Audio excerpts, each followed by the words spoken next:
अखिलेश यादव जी को सबसे बड़ा काम ये करना चाहिए कि उनको अपने गुस्सा को थोड़ा नियंत्रित करना चाहिए। अखिलेश यादव जी को अपने गुस्से को नियंत्रित करना, जो बहुत इंपेशेंट रहते हैं। हाँ, क्या नाम है तेरा भाई, नाम बता, अपना नाम बता। मिश्रा जी हो?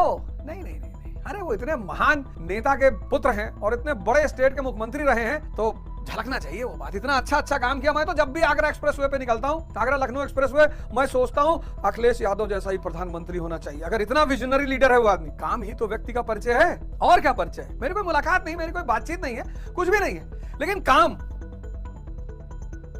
हम बैठे थे, मेरी बीच वाली बेटी बैठी थी, सबसे छोटी वाली बैठी थी, तो बात ऐसे डिस्कशन चल रहा था। तो मेरी सबसे छोटी वाली बेटी की बोली कि वायलेंस नहीं करना चाहिए, गलत बात है, भगवान ने सबको बनाया है, तो अगर आप बना नहीं सकते तो आप किसी को मार भी नहीं सकते। तो मेरी बीच वाली बेटी मेरी तरफ देखी, बोली पापा समझाओ इसको मंद बुद्धि को।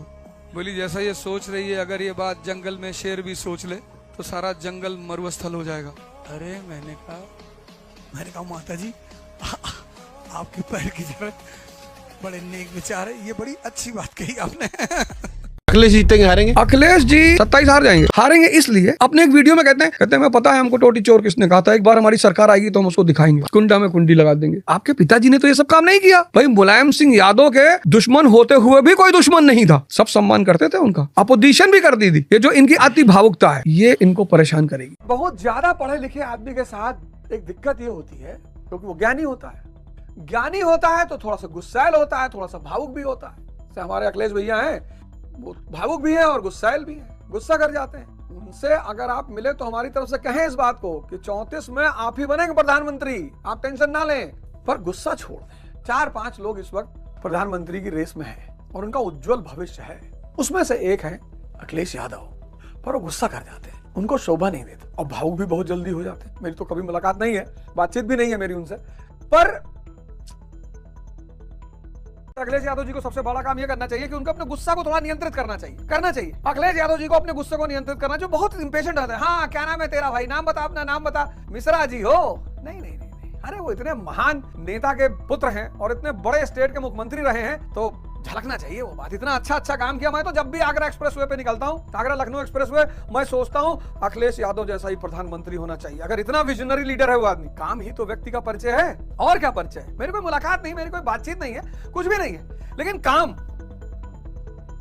आप सुबह उठने ही लगे हो, बहुत बड़ा परिवर्तन हो गया। छोटे छोटे परिवर्तनों को नोट करो, वो आपका साहस बढ़ाए। तो उनकी गर्लफ्रेंड उनका गाल वाल पकड़ ले तो कहे मेरा डॉगी है। आप महीने भर में डेली चिकन खाते थे और अब हफ्ते में एक बार खाते हो। अच्छा परिणाम। प्रेम में माँ जो है ना, वो राजा बुलाती है, मेरा राजा बेटा।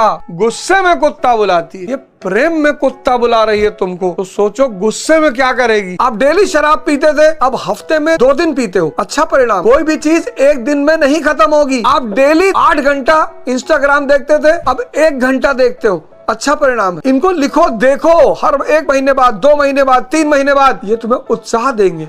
इससे तुम्हें पता चलेगा कि तुम्हारे अंदर परिवर्तन हो रहा है।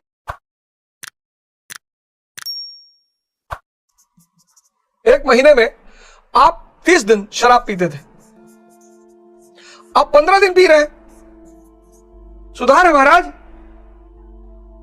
ये बहुत सुधार है। आप 30 दिन इंस्टाग्राम देखते थे 8 घंटा, अब 15 दिन देख रहे हैं, ये सुधार है। सतत विकास का सतत। फिर अगले महीने ये हो गया 4 दिन, ये हो गया 4 दिन। अध्यात्म की दुनिया में अक्सर लोग इसलिए मार खा जाते हैं एक ही दिन में। बाबा रामदेव ने कहा कि भाई कपालभाति करोगे तो चेहरा चमकेगा, यवन शक्ति बढ़ेगी। पहले ही दिन मार दिया 1000, आती ही पलट गई, आईसीयू में भर्ती हो गए। आराम से चाचा। तो भैया, जब मां कहती है कुत्ता,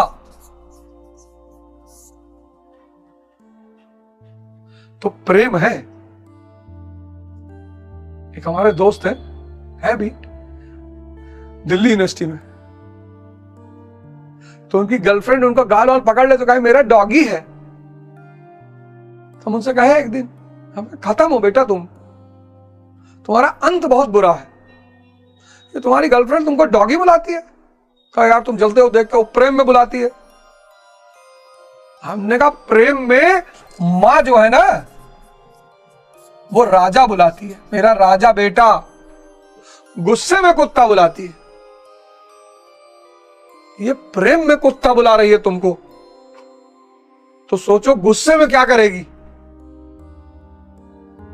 तो महाराज जी जब किसी को बोल रहे थे तो भाव में बोल रहे थे। मेरे कहने का मतलब यह है कि मां का भाव है इसलिए बुरा नहीं लगता, पिता का भाव है इसलिए बुरा नहीं लगता। और माता पिता जितना बुजुर्ग होते जाएं, उनकी गाली का, उनकी मारने का मजा लिया करो। बीपी शुगर उनको होगा ही नहीं। तुम्हारी उम्र 40 साल, तुम्हारे पिता की उम्र 60 साल, भरी पब्लिक में पिता तुमको गाली दे रहा है और तुम मुस्कुरा रहे हो, स्वस्थ रहेंगे वो। एक बुजुर्ग माता पिता का सबसे बड़ा उपलब्धि पता क्या है? सबसे बड़ी सुख पता क्या है? कि वो अपने जवान बेटे को मारे और गाली दे। वो बेटा जो नौकरी कर रहा है, शादीशुदा है, बच्चे हैं,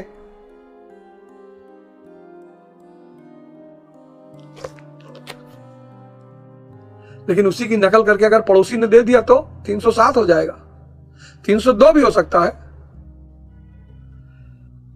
पाखंडियों की संख्या बहुत ज्यादा है।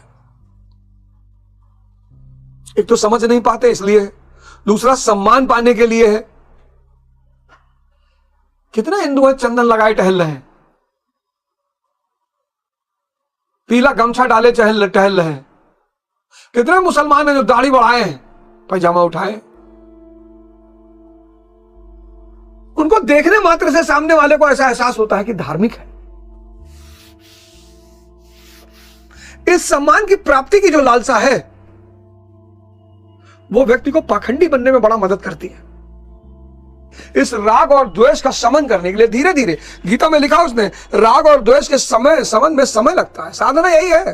गुरु भगवान ने लिखा कि राग और द्वेष के शमन में समय लगता है। अब समय विवेक क्या करेगा कि भाई जब तक स्त्री है तब तक सुख नहीं है तो तुरंत ये दुख में बदल गया, जब तक पुरुष है तब तक सुख नहीं है तो दुख में बदल गया, खाना जब तक है सुख नहीं तो दुख में बदल गया, मूवी नहीं है तो दुख में बदल गया, नशा नहीं मिला तो दुख पैदा हो गया।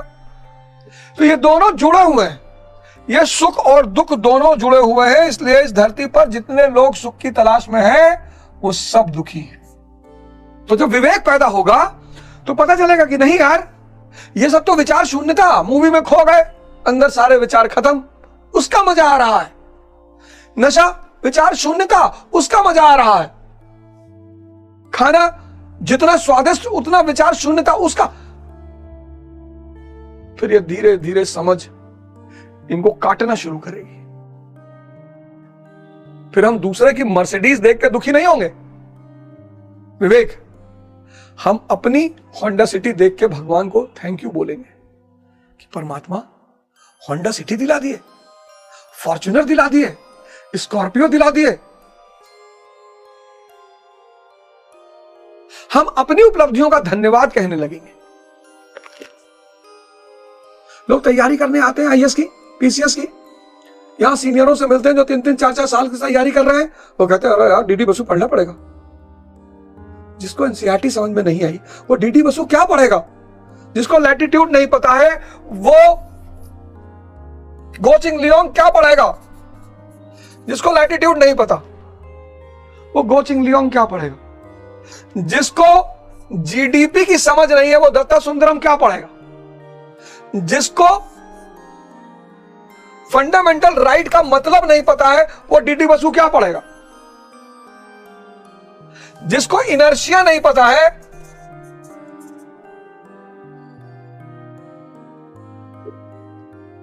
इसलिए सबका विकास क्रम है। ब्रिटेन में संसदीय प्रणाली कितने वर्ष में सत्ता में आई? 400 वर्ष में। ब्रिटेन में जो पार्लियामेंट्री सिस्टम है, संसदीय प्रणाली है, पार्लियामेंट्री सिस्टम, ये 400 वर्ष लगे इसको विकसित होने में। 1215 से 1688, 1215 से 1688। इसलिए ब्रिटेन का पार्लियामेंट्री सिस्टम बहुत मजबूत है। लेकिन फ्रांस में 1789 से 1791, तुरंत टूट कर बिखर गया, तुरंत टूट कर बिखर गया, तुरंत। क्रांति प्रतिक्रांति, रेवोल्यूशन काउंटर रेवोल्यूशन हो गया। ये क्रमिक विकास है। जैसे आप में से बहुत सारे लोग कहते हैं ना कि सर नशा नहीं छूट रहा है, नॉनवेज नहीं छूट रहा है। छोड़ना थोड़ी है। जैसे ये चीजें सामने आए, हनुमान जी को पकड़ लो, सांसों को, तुरंत हनुमान जी को पकड़ लो। जैसे ही सांसों को पकड़ोगे, हनुमान जी तुम्हें राम जी से जोड़ देंगे। बाली कमजोर हो जाएगा। बाली यानी मन। बाली को कमजोर करने का बस एक ही रास्ता है। बाली ये तुम्हारी आदि शक्ति खींच लेता है। सोचो, इसको लेकर युवा कितना परेशान है।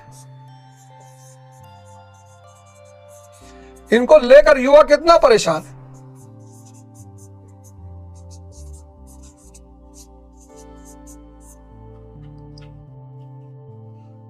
कितना परेशान है। तो जैसे ही बाली हावी हो, वैसे ही अपनी सांस को पकड़ो, भजन शुरू करो। सांस यानी हनुमान जी। और जैसे ही हनुमान जी को पकड़ोगे, हनुमान जी तुम्हें जोड़ देंगे चेतना से, यानी राम जी। बस ये बाली कमजोर पड़ जाएगा।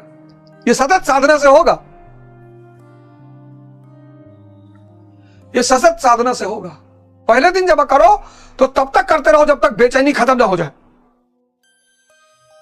जैसे ये हावी होंगे ना और तुम आंख बंद करोगे, बेचैनी और बढ़ जाएगी। होने दो, बढ़ने दो।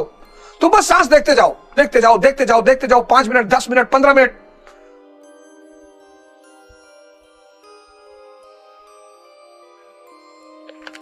तो स्वभाव से उत्पन्न कर्म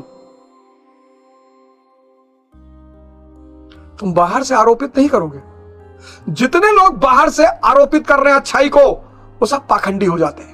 जीवन का क्या संबंध है? बहुत गहरा संबंध है खाने और जीवन का। क्या अच्छा खाना छोड़ दे, मिट्टी धूल खाएं? अच्छा खाओ, होश में खाओ। नहीं कहो तो नीम का पत्ती दिन भर तोड़ ले, उसका सब्जी बनवाएं और घास का आटा, यही सब खाएं। नहीं नहीं, ऐसा नहीं है, ऐसा नहीं है। होश में। अज्ञानता ने राग पैदा कर रखा है।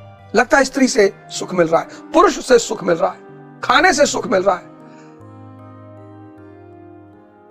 अच्छा, मिल तो रहा है, ये बात एकदम सही, सुख तो मिल ही रहा है भाई, ऐसा तो है नहीं कि नहीं मिल रहा है।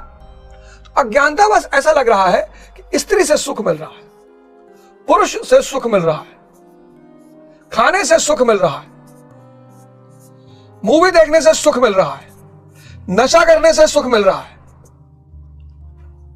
और ये सुख का संबंध किससे है? इंद्रिय भोगों से।